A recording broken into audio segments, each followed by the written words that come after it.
జై శ్రీరామ్. నేను మీ రమణ. అందరికీ నమస్తే. ఈ మధ్య మేము గుంటూరు జిల్లా నరసరావుపేటకు సమీపంలోని త్రికుటేశ్వరం, అదేనండి కోటప్ప కొండకు వెళ్ళాము. కొండపైకి వెళ్తున్నప్పుడు లక్ష్మీనారాయణులు, సరస్వతి, లక్ష్మీ, పార్వతి ఇలా ముగ్గురు అమ్మలు మరియు వినాయకుడు దారి ప్రక్కన అగుపిస్తారు.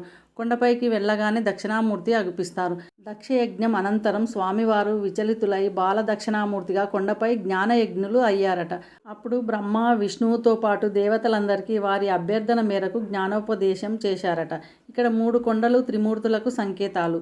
అమ్మవారు లేని ఏకైక క్షేత్రం ఈ త్రికుటేశ్వరం. ఇక్కడ స్వయంభు శివుణ్ణి సేవిస్తే గురుబలం పెరుగుతుందట. కొండపైన శివయ్య ఆజ్ఞ మేరకు ఇప్పటికీ ఒక్క కాకి కూడా అగుపించదు. ఇక్కడికి వచ్చే భక్తులకు నిత్యం అన్నప్రసాదం ఉంటుంది. దర్శనానికి మెట్ల దారి, లిఫ్ట్ సౌకర్యం ఉంటుంది. కొండపై నుంచి కింద వ్యూ చాలా బాగుంటుంది. మొత్తానికి ఈ టెంపుల్ ప్రశాంతమైన వాతావరణంలో ఉంటుంది. మరో మంచి వీడియో మీ ముందు ఉంచుతాను. అప్పటి వరకు ఒక లైక్ చేయండి.